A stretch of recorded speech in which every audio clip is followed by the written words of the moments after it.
Morning সবাইকে, রাধে রাধে সবাইকে। আশা করি সবাই খুব ভালো আছো। ব্লগ উইথ হাংরি ফুডলার্সের সবাইকে স্বাগত। আর আমিও খুব ভালো আছি।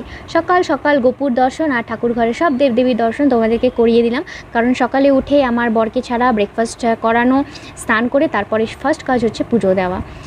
তো পুজো টুজো দিয়ে নিচে চলে আসি, তো আমি নিজে ব্রেকফাস্ট করি, তারপর কারণ খাবার মানে না খেয়ে আমি পুজো দিতে যাই সকালবেলা। তারপরে বাকি কাজ আবার রান্নার কাজগুলো এসে করি, কারণ আধা কাজ আমার সকালে হয়ে যায়, রান্নার কাজগুলো আমার বিকেলে থাকে। এই রান্না করতে করতে একটা গান না সবার আগে মাথায় আসে, সেটা হচ্ছে মুছে যাওয়া দিনগুলি আমায় যে পিছু ডাকে। কেন বলো তো? কারণ এই এখন আমি দেখো শুক্তো রান্না করছি, কোনো একটা সময় না শুক্তো খেতে ভালো লাগতো আর না শুক্তো রান্না করা দেখতে ভালো লাগতো। আমার বাড়িতে মানে বাবার বাড়িতে শুক্তো হলেই প্রচণ্ড পরিমাণে নাক ছিটকাতাম, কারণ তিতো জিনিসটা আমার কাছে একেবারে কোনো কালেই প্রিয় নয়। সেখানে এখন বিয়ের পর আমি নিজে শুক্তো রান্না করি এবং সেটা খেতেও সত্যিকারের বলছি টাচউড প্রচণ্ড অসাধারণ হয়েছিল। যারা যারা আমার হাতে শুক্তো খেয়েছে তারা সবাই প্রশংসা করেছে। জানি না কতটা ভালো রান্না করি বা না করি, যাই হোক যারা বলেছে সেটাই তোমাদের সাথে শেয়ার করলাম। বাট সেটাই যে বিয়ের আগে মানুষের জীবন কীরকম থাকে, বিয়ের পর মানুষের জীবন কীরকম পাল্টে যায়, স্পেশালি একটা মেয়ের ক্ষেত্রে। কারণ দেখো, একটা ছেলে তো তার বাবা মার কাছেই রয়েছে, তার নিজের বাড়িতেই রয়েছে। যে যদি কেউ প্রেম করে বিয়ে করে তাহলে তার যার সাথে সে প্রেম করছে, অনেক কটা বছর কাটিয়েছে, তাকেই তার ঘরে স্ত্রী হিসাবে নিয়ে আসছে। অ্যারেঞ্জ ম্যারেজের ক্ষেত্রে বিষয়টা একটু আলাদা, নতুন মানুষ, নতুন পরিবার, নতুন সব কিছুর সাথে ছেলেটাকেও একটু কোথাও না কোথাও ম্যানেজ করতে হয়, মানে বুঝতে হয়, আস্তে আস্তে জানতে হয়। কিন্তু লাভ ম্যারেজে ছেলেটার কাছে অনেকটাই ইজি, অনেকটাই নর্মাল ব্যাপার। কিন্তু একটা মেয়ের ক্ষেত্রে, সেটা লাভ ম্যারেজ হোক, চাই সেটা অ্যারেঞ্জ ম্যারেজ হোক, যাই হোক না কেন, একটা মেয়ে তার বাড়ি ছাড়ছে, তার বাবা মা ছাড়ছে, তার পরিবারের সমস্ত কিছু ছাড়ছে, অনেক ক্ষেত্রে তার নিজের স্বপ্নকেও ছেড়ে কোথাও না কোথাও তার শ্বশুরবাড়িতে সে পা রাখে। শ্বশুরবাড়ি যদি ভালো হয় তো খুব ভালো। আর সবথেকে বড় কি কথা কি জানো তো, আমি একটা জিনিস মনে করি, এই যে অনেকে বলে না বিয়ে মানে হচ্ছে দুই বাড়ির মিলন, দুই বাড়ির মধ্যে সম্পর্ক স্থাপন, দুই বাড়ির মধ্যে সমস্ত কিছু। বাট আমার ক্ষেত্রে ওটা যতটা না ম্যাটার করে, তার থেকে আমার সবথেকে সত্যবাদী মতো আমি একটা কথা বলি, স্পষ্ট কথা, সেটা হচ্ছে দুই বাড়ি দুই পরিবার ওগুলো সব secondary word, secondary lines. Primary lines যেটা, সেটা হচ্ছে এটা অ্যাকচুয়ালি দুটো মানুষের মধ্যেই মিলন। কারণ অনেক ক্ষেত্রেই সবাই বলে, দেখবে যে বর ভালো হলে তো দুনিয়াই ভালো। শ্বশুরবাড়ি তোর যাই হোক না কেন, বর যদি তোর পাশে থাকে তাহলে তোর চিন্তা কী, প্রবলেম কী, বর তো রয়েছে তোর সাথে। তো এটা হচ্ছে মেইন ফ্যাক্ট, এটা হচ্ছে মেইন বিষয়, যে যদি বর পাশে থাকে তাহলে তো কোনো অসুবিধাই নেই। তো সেক্ষেত্রে একটা জিনিস আমার খুব বলতে ইচ্ছা করে, সমাজের নিয়মকানুনের বহিরাগত, সেটা আমি জানি, সেই চিন্তাধারাটা সমাজের প্রচুর মানুষের সাথে মিলবেও না।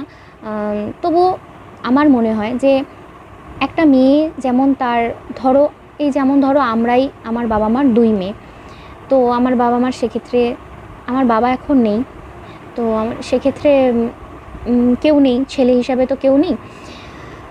তো সেই মেয়েরা যখন বাবা মাকে ছেড়ে শ্বশুরবাড়ি চলে আসে, তার বাবা মা ডেফিনেটলি মানে একা হয়ে যায়। ছেলেদের ক্ষেত্রে সেটা নয় কেন? ছেলেদের বাড়িতেই কেন আসতে হবে? এটাও তো হতে পারে যে ছেলেরাও তার বাবা মাকে ছেড়ে আলাদা জায়গায় গিয়ে দুই বাড়ি থেকেই মানে প্রপার পারমিশন দিয়ে ছেলে আর মেয়ে। এখানে দেখো, আমি কিন্তু গল্প করতে করতে আমের চাটনি বানিয়ে নিচ্ছি।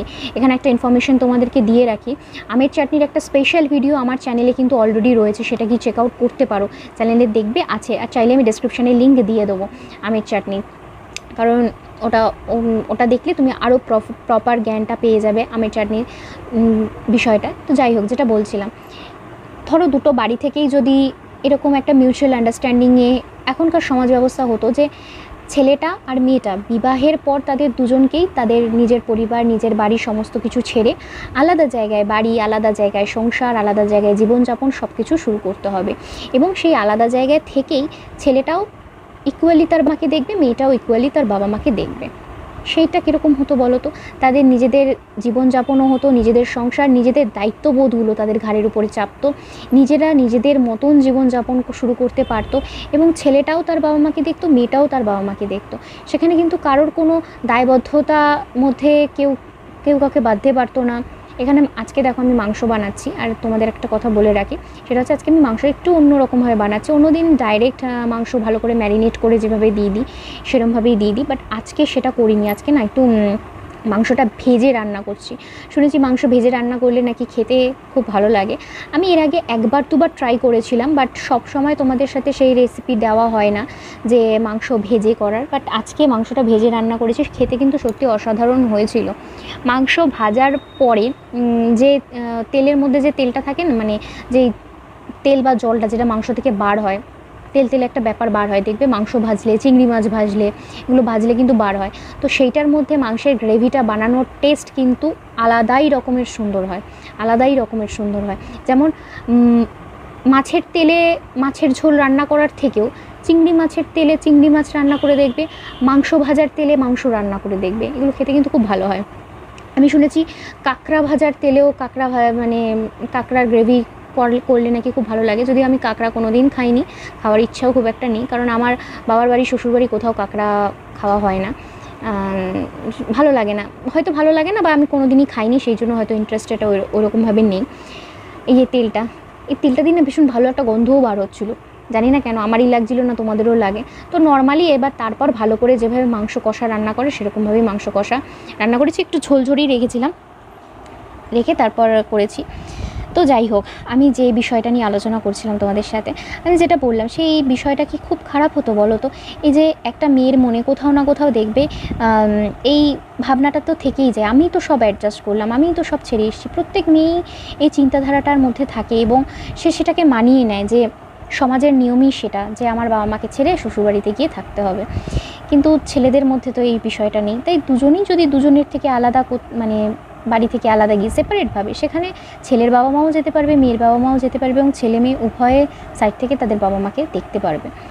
সেটা কি খুব খারাপ হতো? জানি না, এটা আমার ব্যক্তিগত অভিমত। আমি কারোর উদ্দেশ্য করে বা সমাজের বাইরে গিয়ে কোনো কথা বা সেটা বলাটা খাটেও না, আর সেটা হবেও না। তো কিন্তু আমার এটা ব্যক্তিগত অভিমত, কারণ একটা বাবা মা, একটা ছেলের বাবা মা তার বাচ্চাকে যতটা কষ্ট করে মানুষ করে, একটা মেয়ের বাবা মাও তার বাচ্চাকে ততটাই কষ্ট করে মানুষ করে। একটা সন্তানকে ছাড়তে তাদের কতটা কষ্ট হয় সেটা শুধু একটা মেয়ের বাবা মাই বোঝে। ছেলের বাবা মা কিন্তু সেই রিয়েলাইজেশনটা করে যখন তাদের যদি মেয়ে থাকে, তাদের মেয়ে যদি তাদেরকে ছেড়ে শ্বশুরবাড়ি চলে যায়, কারণ ছেলে তো আলটিমেটলি তাদের কাছেই থাকবে, সুতরাং তারা বুঝবে না সেই কষ্টটা।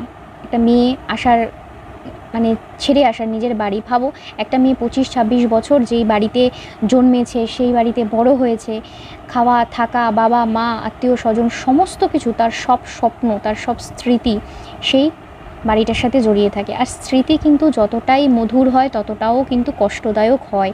ভালো স্মৃতিও মানুষকে ভালো জায়গায় নিয়ে যায়, সেখানে কোথাও না কোথাও একটা কষ্ট দেখবে লুকিয়ে থাকে। আমি এটা মনে করি যে সেই স্মৃতিটা তো আবার স্মৃতিচারণ করলেও মনে হয় যে সেই সময়টা তো ফিরে আসবে না, সেই জায়গাটা তো আমি আবার সেটাকে হিল করতে পারবো না, এগুলো আমার মনে হয়।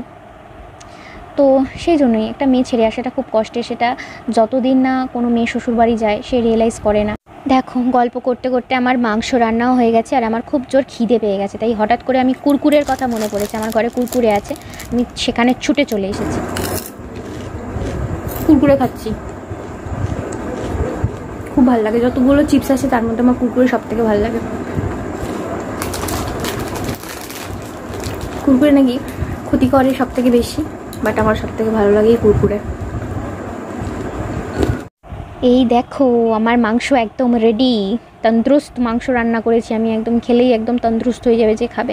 হেবি সুন্দর হয়েছিল খেতে কিন্তু আজকে সব কটা ডিশ। তো এখন রাত্রিবেলা 10:30 মতো বাজে, আমি কুরকুরে খেয়েছি, বর আসার পর চা খেয়েছি, তারপর সন্ধ্যাবেলা বরের সাথে কিছুটা সময় কাটালাম, ছাদে গিয়েছিলাম, তারপর ওখানে কিছুক্ষণ গল্প টল্প করে নিচে এসেছি। নিচে আসার পর গা ধুলাম কিছুটা, মানে স্নান করলাম আবার রাত্রিবেলাতে, কারণ এত গরম লাগে দিনের মধ্যে, মানে মিনিমাম আমার 3 বার স্নান হয়েই যায়। সকালে একবার স্নান করতে পুজো দিতে হয়, তারপর বিকেলবেলা নাগাদ স্নান করতে হয়, তারপর আবার রাত্রিবেলাতে একবার করে, মানে শোয়ার আগে, খাওয়া দাওয়ার আগে বা খাওয়া দাওয়ার পর কোনো দিন করে স্নান করে তারপর শুতে যাই। আর মাঝখানে তো কুরকুরে খেলাম, তোমাদেরকে দেখালাম। রাতে ডিনার এখনও হয়নি, ডিনার হবে, তারপর ঘুমিয়ে পড়বো। তো ব্লগটা আজকে এখানেই শেষ করছি, কেমন লাগলো সেটা জানিও। নেক্সট আরও ব্লগে অনেক কিছু ইনক্লুড হবে, সেগুলোর কিছু সাজেশনও তোমরা দিতে পারো, ভালো লাগবে তাহলে আমার। তো ভালো লাগলে চ্যানেলটা লাইক শেয়ার কমেন্ট করতে ভুলো না, সাবস্ক্রাইব করে নিও, বেল আইকনটা প্রেস করে নিও, যাতে সব রকম আপডেটস বা শর্টস হোক ভিডিও হোক তোমাদের কাছে ঠিকঠাক টাইমে পৌঁছে যায়। আর this series with blog with hungry foodlers, stay tune. দেখা হচ্ছে নেক্সট একটা ব্লগে খুব শিগগিরই। বাই।